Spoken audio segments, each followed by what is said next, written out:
It's time for another edition of the Niele Ivey Show. I'm your host, Tony Simeone, sitting in for Bob Nagel. Happy to keep his seat warm. Coach, thanks for having me. I want to ask you, you're at the kind of the 2/3 point of the season, 17-3 on the year. Just generally, how are you feeling about the team so far this year?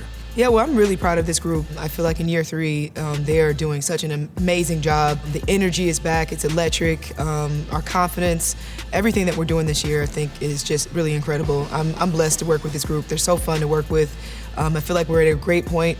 Have had a couple bumps in the road, some lessons, but I think we're growing together. You got 1 month left here in the regular season. I'm just curious from the head coaching standpoint, what's maybe the one thing you're really focused on to try to get this team doing in the month of February? Yeah, well, taking it one game at a time. I think our defense intensity, that's something I stress on a lot. So trying to get better defensively every game. We'll have certain games that we don't shoot the ball well, but I always want to rely on our defense. So that's something I'm really focused on as we head into February. Coach, appreciate it. We'll step aside, and when we come back, we'll break down the last few weeks of Notre Dame women's basketball on this week's edition of the Niele Ivey Show, presented by TireRack.com.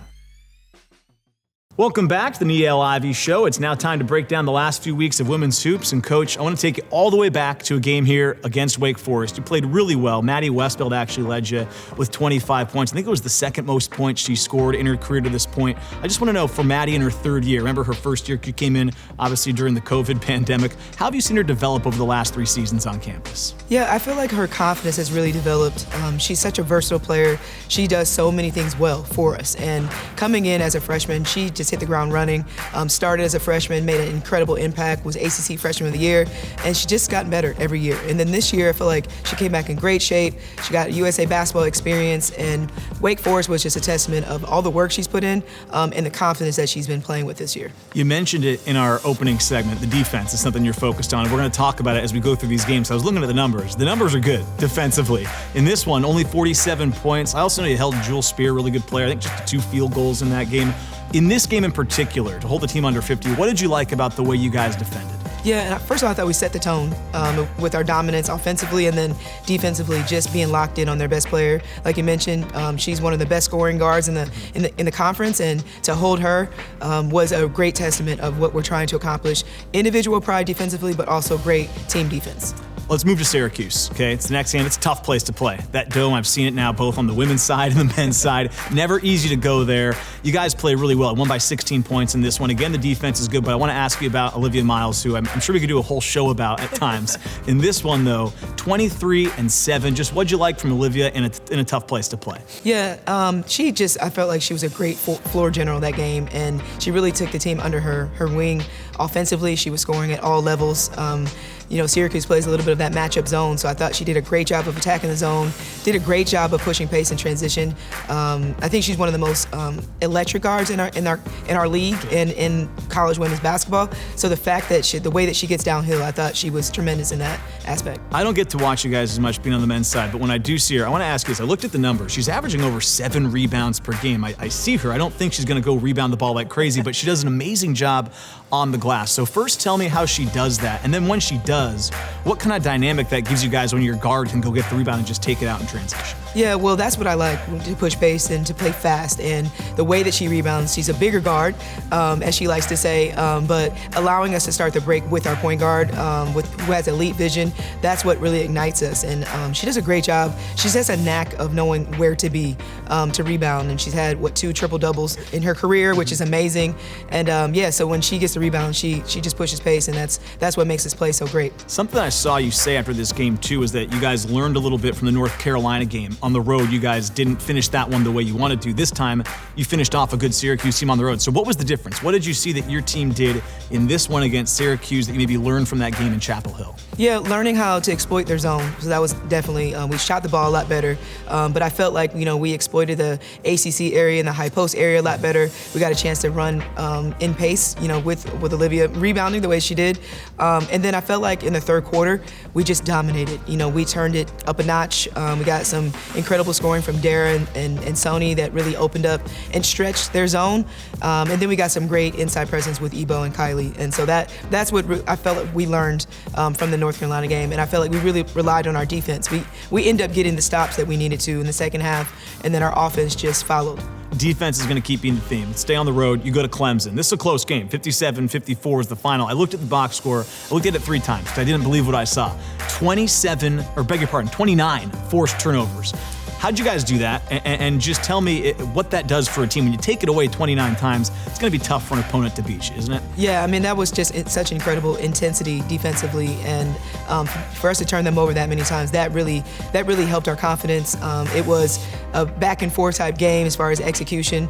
Again, we ended the game with the defensive stop, a late game situation. So I was really proud of that effort. It's something that we are starting to become a defensive-minded team. It's something that I've stressed even before the season, and to see all the work that we're putting in practice come to play is just awesome. I was going to ask you, when you can win a game only scoring 57 points, you got a ton of talent on this roster. Obviously, players that in their days before Notre Dame, I'm sure, scored a lot. But when you can show them, hey guys, when we only score 57 and we still won, this is how valuable our defense can be when we bring it every night. Yeah, I mean, that's always the emphasis. And so when they can actually go out on the court and accomplish defensively what we're trying to do, it kind of proves the point for me as a coach. So you guys come back home in the next game. We're going to talk about, I think, one of the most frustrating stories of the year so far. Is I was watching the game, and the first couple minutes in, Dara Mabry, of course, goes down. Let's start with this. When you first saw her go down, you know it's probably not good, but what was going through your mind as the head coach when you saw her go down that play? Yeah, well, unfortunately, I've been in that situation as a player. So I just went over to her, grabbed her hand, and tried to calm her down. I mean, she was obviously in a lot of pain, but also very emotional, and I understand what that feels like. So I just tried to calm her down, wanted to reassure her that she had support, she had love, that she was going to be okay. It's kind of like the reassurance that it's okay. We don't know what this is right now, so trying to calm her down is what I did. And again, we had Ann, we had our doctors there, our trainer, and the team really kind of rallied behind her. But it was a really hard moment early in the game. And again, Dara's our heart and soul, one of the hardest workers on our team. And to see one of your soldiers go down with an injury was really hard to process. I want to ask, too, about just the Mabrys in general, because I think about Dara, then you've got, of course, her sisters on the staff, and then you coached her other sister while she was here in that championship year. Just the Mabry family as a whole, they've been here now for over a decade. What do they mean to this program? They mean so much to this program. Their loyalty, their commitment to greatness, the impact that they've made on this program is it's immense. And I'm so grateful for their family, that have trusted our Notre Dame family for so long. With 3 of their daughters, they're part of history, and they've done so much for us. And again, Dara is my leader on the side now. She can't be the leader on the court, but she's been awesome the last couple weeks, just being that extra coach in the locker room. I was going to ask you, what has she done? So you say she's an extra coach, but what does that look like? Again, it's a tough spot, I'm sure. She wants to be on the floor making plays, but you said she's been doing the other stuff. What does that look like? How is she helping some of the younger players and maybe even some of the veterans with that new role she has? Yeah, I mean, she has a different perspective now because she's watching from the sidelines. So she gives that to the team after film sessions. She gives her input. I've asked her to have a little section and to scout for us each game. So she'll send me a little text about what she thinks offensively, defensively, which is awesome. She has a very high IQ, so I love just listening to her opinions of the game plan, and she gives that to my assistant coaches that are scouting. So she's been a great extra voice for us. Let me ask you too, because obviously the rotation is going to shift a little bit now as you go throughout. You've had a couple of games to play since, but who are the players you're looking to step up? I know you have KK, you've got Cass Prosper, who's now joined the team. Just as you try to kind of figure out this new rotation, who are you hoping will kind of fill that void a little bit? Yeah, well, I've actually challenged and asked everyone to step up. Everyone needs to do a little bit more. So I've always said 10% more for everyone on the team. And, we need more contribution from our bench, and they've all just stepped into that role, which is awesome. So Jenna's going to lead us a little bit more, run the team a little bit more. Cass, she comes in with her defense, her size, and her ability to score at all 3 levels. KK, I'm asking to do a little bit more, and Natalia, I'm asking her to do a little bit more. So again, and they've accepted the challenge. They know that they're playing for something bigger than themselves. They're playing for Dara, and that's been awesome to see. One thing I wanted to ask you too, because I'm thinking back to 2018 when you guys won the national championship. You're an assistant on that team. You guys had a lot of injuries that year. So have you at least talked about that at all and mentioned, hey, I know one of our best players went down, but we've been through this and we can still get to where we want to go despite losing one of our best players? Absolutely. My message, it stays clear that the goal has not changed. And that is a perfect example of what we did with so many injuries. Everyone needed to do more. As coaches, we're trying to navigate practice and making sure that we stay fresh. It's my job to make sure that on the court we're ready, but we have enough. And the goal has never changed. And we're just going day by day. I am putting our players in different positions, and I think they're getting experience with these new games, like you said, different rotations, but they're willing and they accept the challenge, and I'm excited to grow with them. Next game is against Florida State. Again, theme of the week here, defense, 47 points. I think I looked too, the fewest points they'd scored at this point in the season was 71. So you hold them 24 points to a new low. Just defensively at that point, especially without Dara now, you've got a leader on the sideline. Right. To respond the way that your team did that first game without Dara Mabry, what'd that tell you about this team's resolve? Yeah, it definitely showed me their resilience, and I feel like I've seen it a lot in a lot of different games, a lot of different scenarios this season, but it's specifically for that game. It was a very emotional game, and we all held in our emotions till after the game. So we kept our composure, and I credit, Eva, I credit our upperclassmen, Sonia and Liv, that really kept us going. And that was a very, very great defensive game. I've seen it, our toughness and grit, in a lot of different moments this season, but it was on display, full display, during that game, especially losing Dara. I was really proud of the way that we guarded Lotson. She's one of the most dynamic scorers in the ACC. Them being the #1 offensive team, that was a great effort defensively. One player we haven't talked about much, because you guys are pretty deep, is Sonia. I looked at this box score, 19-8. She's somebody that I think I forget about when I watch you guys, because you do have so many great playmakers. When she's playing well, I feel like you guys are sometimes at your best. What'd you like from her in this game? She shot the ball so well. I think she was 6 from 7 from the three-point line. Her aggressiveness offensively. And again, losing Dara, losing our three-point shooter, she needed to step up, and she did. She always does everything I need her to do. She's jack of all trades, my Swiss knife. She can do so many things well. I call her Elmer's. But she's our glue, and when she, like you said, when she's on, it is a great for us. Let's talk about the most recent game. A loss down in Raleigh, but a really close game. Let's first talk about going down that environment. It's great college basketball fans down there. When you're going in there, what was the message about how difficult this test was going to be against NC State? Yeah, first of all, when we have a lot of history with them, my main focus was being a road warrior. Having that mentality, knowing that the game was going to be sold out, a great atmosphere. We knew what we were stepping into. So I thought it was great for women's basketball on ESPN. It's one of those moments, it's like you want to play in these type of games. It was exciting, and again, we learned a lot. It was obviously a tough loss, but we learned a lot. And we didn't have Ebo, not having Dara. It was another test for us, and it's something that we will learn from, and it will help us down the road. I want to ask about Maddie again, because she had 19 points, 13 rebounds, also chipped in with 5 assists. In that environment, I know the result didn't go the way you wanted, but this seems like another step in her progression here in her third year. What'd you like about her performance on the road? Yeah, I felt that she had a lot of dominance. I felt like she was aggressive. She played heavy minutes. I required her to score, but also be a big presence inside. I needed her to rebound a little bit more. The fact that she got a double-double just shows that she stepped up for us. And again, I'm going to require her to do a lot more, and she's ready for that challenge. Coach, appreciate it. We'll step aside and come back with more on this week's edition of the Niele Ivey Show, presented by TireRack.com. Hey y'all, welcome back to Catching Up, and today we're catching up with Lauren Evo, also known as Eves. She's from Washington, D.C., and she plays a forward and went to Penn State and Texas, and this is her last and final year with Notre Dame this year playing with us, so happy to have her. Speaking about that, what stuck out to you about Notre Dame? So they have a storied program, and I was just really excited to join this team. So obviously you're a freaking beast, and you're the best ever. For the first 18 games, you were by far the best non-starter in the ACC. You led in total points, made baskets, and total rebounds, period. What do you bring to the court that makes you such a dominant player inside? I just think my energy, and every day I just am blessed to step on the court, and I just want to show that. So yeah, I just try to do the best that I can for my team, whether I'm coming off the bench or starting, and yeah, that's what I try to do. Speaking of that, what was it like getting your first start in an MD uniform? Yeah, that was exciting. I felt all the feelings, and I was glad to be there with my teammates, and I'm just feeling extremely blessed.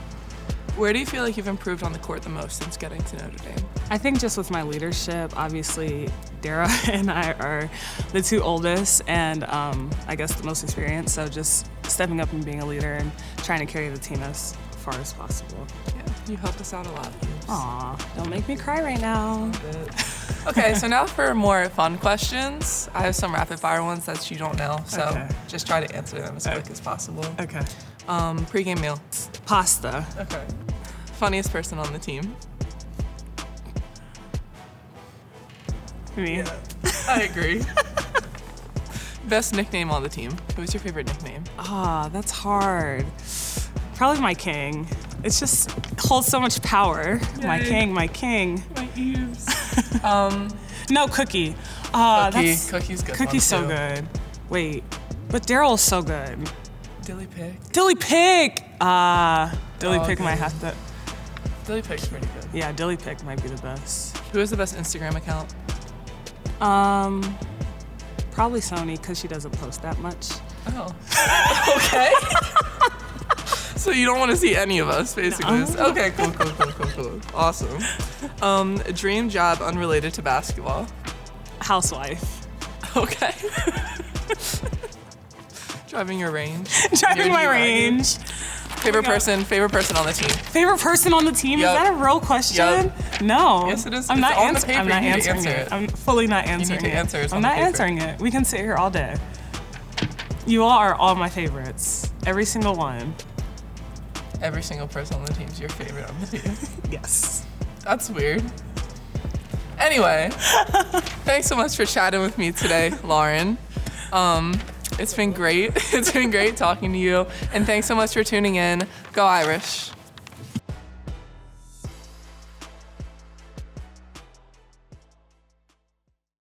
Hey, it's KK Bransford, a freshman on the women's basketball team, and we're gonna do a get ready with me going on our way to Boston College for an away game. So usually when I pack for an away game, I bring all my stuff from my dorm to the locker room, and I start packing from here. So the first thing I do is get all of my stuff that I need for my hair. So I have some gel, water, comb. The next thing I do, I get like my lotion, my makeup bag for the game, toothbrush, toothpaste, all my toiletries that I would need. The next thing that I have is my shirts and some sweatpants for some downtime at the hotel. I have a jacket because I know it get pretty cold and I always like to be warm. And my roommate usually has the air conditioning on, so I like to sleep in like sweatpants and stuff. The next thing that I need is a practice loop for when we have our shoot-arounds, which has a gray t-shirt, some shorts, spandex, a sports bra, and some socks. Next, I have to pack my game shoes. For this trip, I'm gonna wear my pink Under Armours, something I can't forget. Next, I have my school backpack, which has my computer in it, all my schoolwork that I can do on the road. I have my Uggs for the plane and in between games. My gray sweatsuit, which is a travel suit we'll be wearing. I have my AirPods, which is so essential for the airplane. I have my playing cards because a lot of the times when we have like a lot of downtime, we like to play cards as a team. The last couple things I need is my coat because it's gonna be really cold, a hat, and my favorite cookie blanket for the plane ride. Now I'm all packed up and ready to go. We have the shoes, which is probably the most essential. They take care of our jerseys, and they'll have that there for us, so nothing to worry about there, and I'm excited to go to Boston College.